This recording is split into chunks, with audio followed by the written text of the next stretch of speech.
চাওয়া পাওয়ারই বাকি থাকতে পারে। আমি গম্ভীর হয়ে মায়ের হাত ধরে বললাম, তুমি সব সময় মানিয়ে নিয়েছ। বাবা তোমার প্রতি দিনের পর দিন যে অবিচার করেছে তা আর কেউ না জানুক, আমি জানি। আমার কাছে লুকানোর কিছু নেই। মা বিব্রত হয়ে আমার হাত ছাড়িয়ে নিয়ে বলল, তোর বাবা আমার সাথে কি অবিচার করল? সংসারে একটু আধটু মনোমালিন্য হবে, এটাই তো স্বাভাবিক। তোর বাবা একটু রাগী জানি, কিন্তু সে মানুষ খারাপ না। আমি মায়ের একটা গালে হাত দিয়ে বললাম, আমার জন্মের পরে বাবা তোমাকে ছুঁয়ে দেখেছে কি আদৌ? দিনের পর দিন তুমি বাবাকে পাবার জন্য বিছানায় ছটফট করতে। মা লজ্জা পেয়ে যায় আমার লাগামহীন নির্লজ্জ কথা শুনে।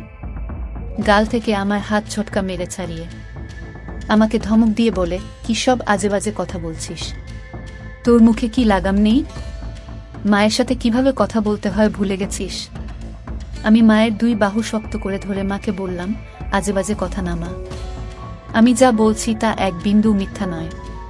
তুমি আমায় ছুঁয়ে বলো আমি ভুল বলছি। একথা বলে মায়ের একটা হাত আমার মাথায় রাখলাম। মা আমার মাথা থেকে হাত সরিয়ে নিয়ে বলল, তুই এসব কি শুরু করলি? আমি মায়ের হাত আবারও মাথায় নিয়ে এসে বললাম, আমার দিদি বলো আমি ভুল বলছি। মা মুখ নিচু করে চোখের জল ফেলতে থাকল। আমি মায়ের আরো কাছে এসে বসলাম। দু হাতে মায়ের গাল ধরে মায়ের মুখ উঁচু করলাম।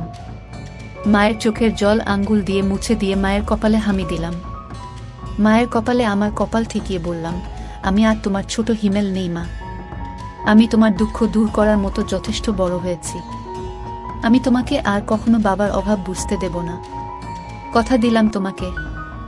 মা আমার দিকে বিস্ময়ে তাকিয়ে বলল, তুই কি বলতে চাচ্ছিস? তোর বাবা কিসের অভাব রেখেছে, আর তুই বাবার কোনো অভাব পূরণ করবি?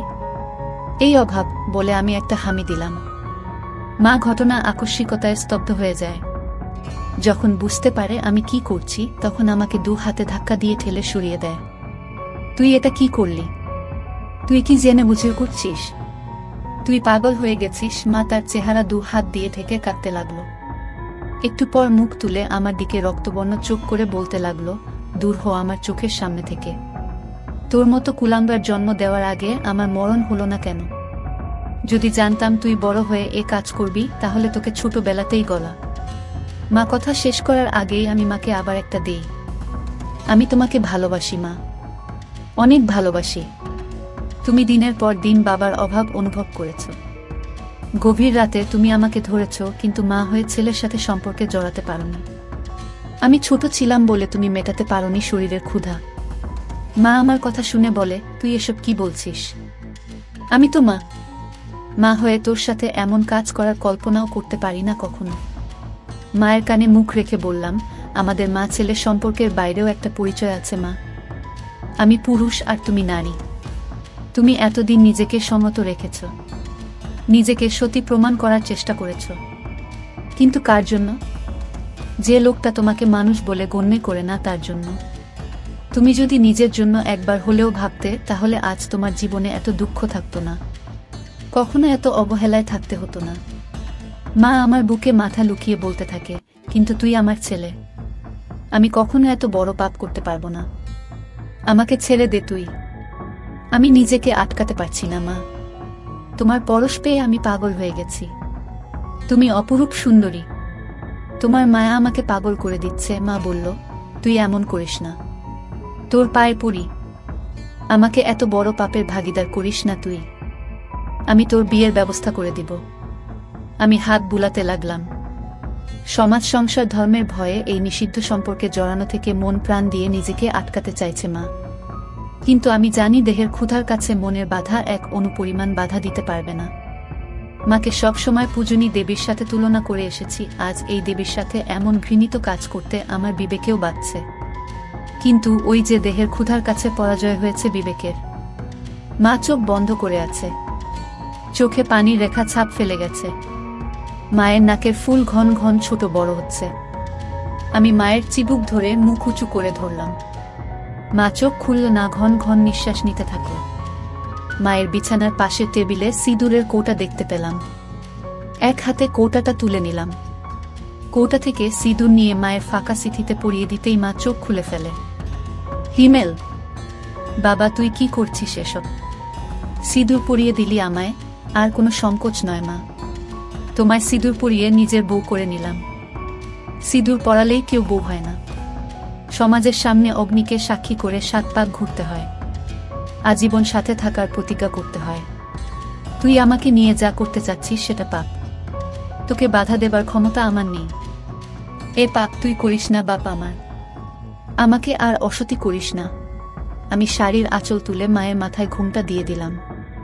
মার চোখ অশ্রুতে টলটল করছে। আমি মাকে বললাম, তুমি আদর্শ মা, আদর্শ বউ। কিন্তু বাবা তোমার আদর্শ স্বামী হতে পারেনি। যে সমাজ এতদিন তোমাকে উপেক্ষিত করে দেখেছে, আমি মানি সে সমাজের নিয়ম। ঘরে জ্বলতে থাকা মাটির প্রদীপটা মেঝেতে রাখলাম। মাকে বিছানা থেকে নামিয়ে হাত ধরে প্রদীপের চারপাশে 7 পাক ঘুরলাম। তারপর আমার গলা থেকে সোনার চেনটা খুলে মায়ের গলায় পরিয়ে দিলাম।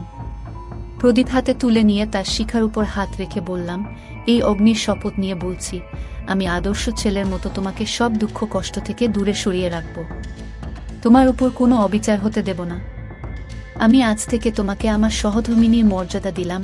এরপর মাকে বললাম, অগ্নিকে সাক্ষী করে 7 পাক ঘুরেছি, মঙ্গলসূত্র পরিয়ে দিয়েছি। এবার আর কোনো দ্বিধা নয় মা। শাস্ত্রমতে তুমি আজ থেকে আমার বিয়ে করা বউ।